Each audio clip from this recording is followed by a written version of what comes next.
Yo, what's up everyone? Titanium Taco here today, going to give you guys my predictions for Crystalized Part 2.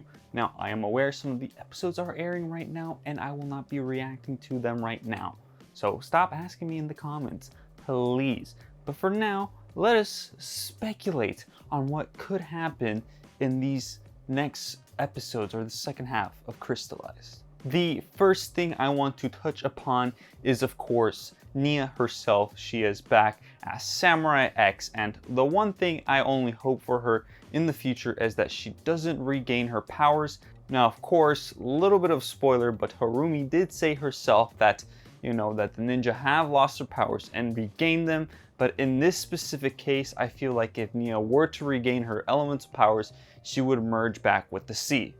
So Nia is faced with the dilemma of just being Samurai X for the rest of her life or merging back with the sea. Now, of course, this also does bring into question if we have two Samurai X, what's going to happen to Pixel? And of course, many people do speculate that Pixel won't make it.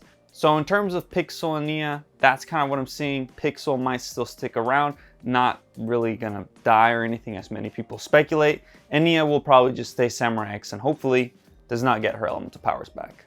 Now for the ninja themselves, I'm going to focus on the four core main ninja for now and focus on Lloyd in a bit. But as for the four ninja, I feel like none of them are going to die. Let's just straight up, I think they're all going to make it out of this alive. Maybe some things will happen to them. Maybe we'll see Jay's eye patch come into fruition, just like the future reflections. We did see the eye patch in Skybound, but of course he immediately took that off. So hopefully maybe the eye patch will be a permanent addition this time around, so maybe we'll see the return of the eye patch. That would be cool. As for Kai, Cole, and Zane, honestly, yes, any one of them can die, but I don't really see any of them dying, per se.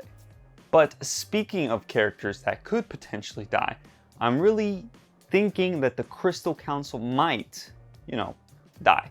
And the reason I say this is because the Overlord is just one of those villains who I could definitely see, once fed up with the people he's working with, I feel like just like that, he gets rid of them. So I definitely can see the Overlord getting rid of the Crystal Council, but at the same time, in any case, I definitely do see the Crystal Council being betrayed and possibly at the very end just being sent to prison instead of dying.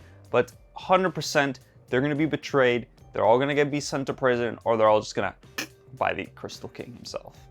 And to just focus on two of the Crystal Council members, Mr. E or Mr. F being Echo Zane, hopefully fingers crossed that does happen.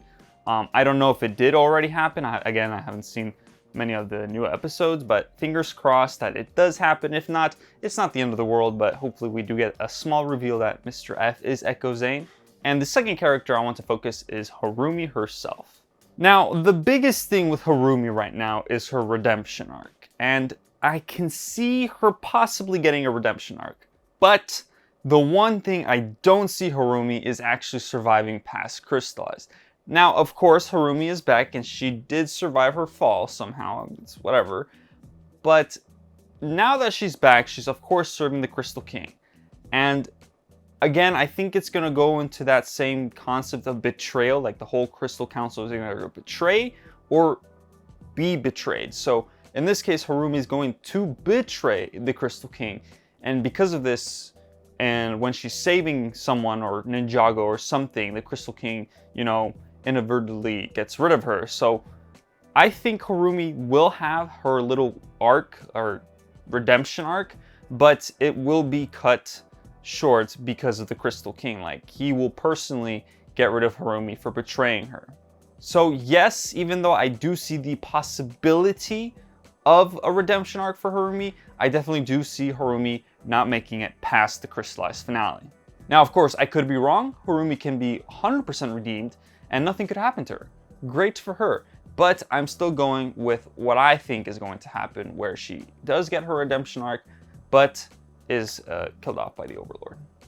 Now moving on to Wu and Garmadon. I mean, personally, Wu is another one of those characters that I likely see also not making it past Crystalized, but it's a little bit hard to tell because you got Garmadon and Wu. I honestly don't know if they would get rid of Garmadon and Wu, so I don't know. I feel like if you start getting rid of too many of the main cast members, of course, it's a lot, especially all in one season. Even though I can't see it with Wu and Garmadon, or just Wu in particular, I just honestly don't see them getting rid of those two and see both of them making it past Crystalized. Of course, maybe in a time skip between Crystalized and the new series coming out in 2023, we will no longer see Garmadon and Wu. But I definitely do not see that this is the battle that will decide their fate in Ninjago. And the two biggest characters right now in question as to what their fates are going to be is the Crystal King himself and Lloyd. Now, I've been trying to think about it because there's a little post Tommy Andreasen did on April 1st, that being the 2 truths and 1 lie. Now, the 2 truths are going to be the importance of the lyrics of the Weekend Whip and a potted plant. The lie was that they've introduced characters in the sets that would throw us off, but we've seen all these characters and items in the show already, so that is not obviously the truth. Well, for starters, it really does come down to as to how the Overlord or Crystal King is going to be defeated by Lloyd.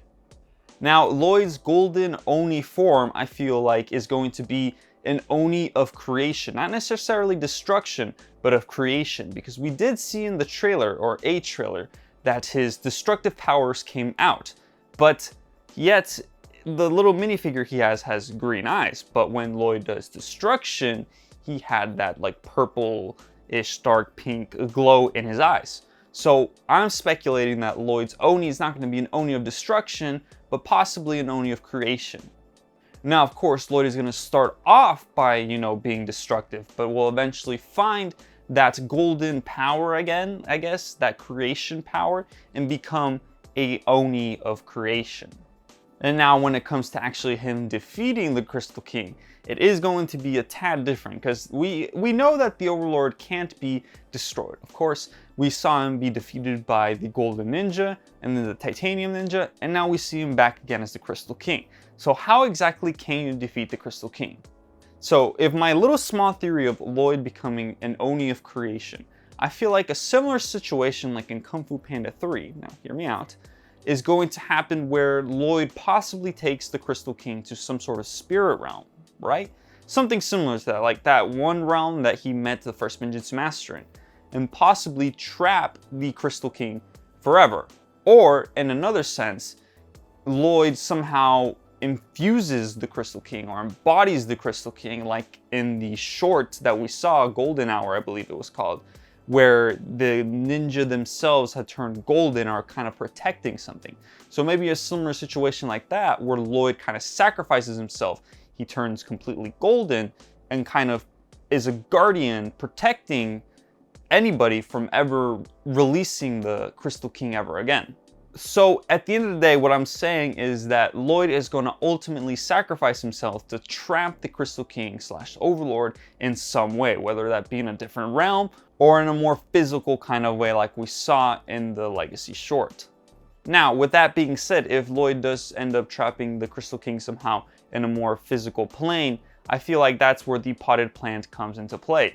Maybe Lloyd will be reborn as a tree, and within that tree, the Crystal King is also held captive. So it's like a golden tree that's planted, and the Crystal King is like infused with it. So both Lloyd and the Crystal King have infused into this tree.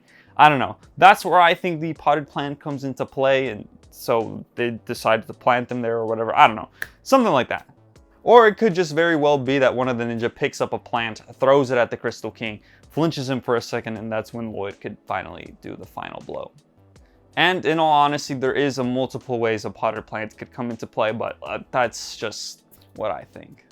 Now, as for how the lyrics are going to play a role into all of this, I have absolutely no idea. I'm assuming they're just gonna jump up, kick back, whip around, and spin their way to victory, but again, I don't know what significance these lyrics are gonna have. I am curious to see how that does turn out. And there you guys have it. Those are my theories for Crystalized Part 2. What do you guys think? Leave a comment down below on your guys' theories down below. I'm definitely curious to see what you guys think. I'm really excited to see what Crystalized Part 2 has in store for us. And I will be doing reactions, except I will do them when LEGO uploads them to their YouTube channel, okay? So I'm not gonna react to anything now until we see it from LEGO themselves. So with all that said, again, leave your theories down below. I want to read what you guys are thinking. So yeah. And with all that said, hopefully y'all enjoyed. Leave a like, subscribe, comment, share this video with a friend. And I'll see you all in the next one. Taco out. Woo! Good video. Let me just... Oh. Come on. Oh. Oh, okay. Oh, that's gonna be good. Oh. Perfect. Woo! Successful recording.